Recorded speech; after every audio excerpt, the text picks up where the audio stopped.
Shalom saudara-saudara. Renungan kita hari ini terambil dari Yakobus 5 ayat 19-20 yang berbunyi demikian.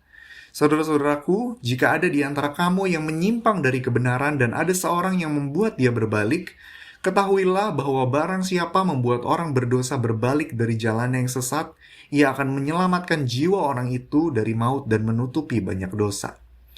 Saudara-saudara, coba bayangkan kalau seandainya ada anggota keluarga saudara yang nyawanya terancam. Saudara-saudara pasti akan melakukan apapun yang saudara bisa untuk memastikan orang tersebut aman.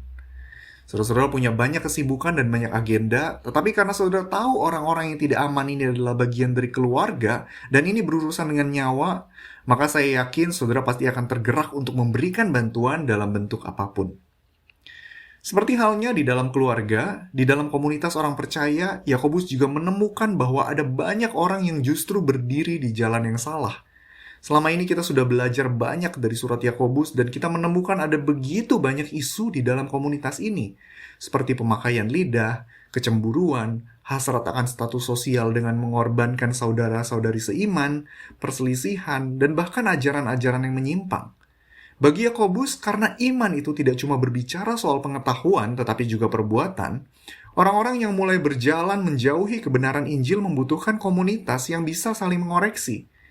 Ada kalanya orang-orang percaya mulai menjauh dari Allah di dalam kehidupannya, tetapi komunitas iman punya peran untuk mempertajam dan mengarahkan mereka kembali untuk berbalik kepada Allah.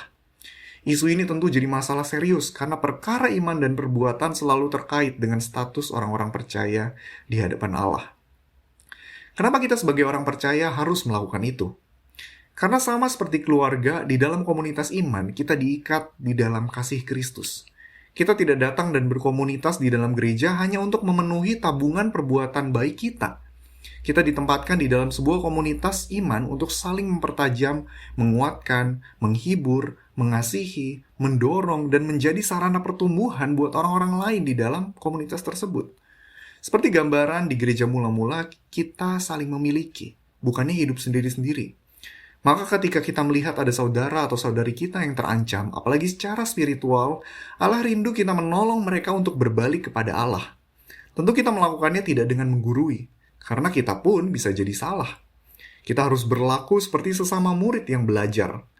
Membimbing dengan kasih, bukannya justru menghujat atas nama kebenaran, karena dengan itu kita juga tidak mencerminkan siapa Kristus yang kita kasihi.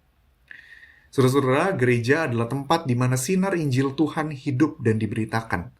Dalam mencapai tujuan itu, kita dipanggil untuk saling mengasah satu dengan yang lain, seperti yang dikatakan di dalam kitab Amsal, besi menajamkan besi, orang menajamkan sesamanya. Paling tidak, saudara, ada dua hal yang bisa kita renungkan. Pertama, mari kita belajar untuk peduli dengan keadaan saudara-saudara seiman di sekitar kita. Kalau kita sungguh-sungguh serius dengan visi Tuhan, maka kita tidak bisa hanya fokus pada keadaan spiritual kita secara pribadi, tetapi juga secara kolektif. Kita mempertajam orang lain karena kita mengasihi mereka, bukan karena kita terkesan lebih rohani daripada yang lain.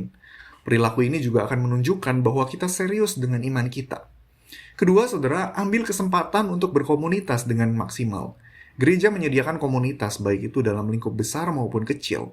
Kalau kita sadar kita adalah manusia yang rentan untuk berpaling dari Allah, kita justru membutuhkan orang lain untuk mengoreksi kita.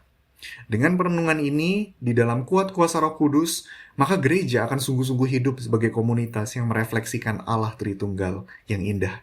Kiranya renungan ini menolong kita untuk melakukan firman Tuhan ini di dalam kehidupan komunitas kita. Tuhan memberkati.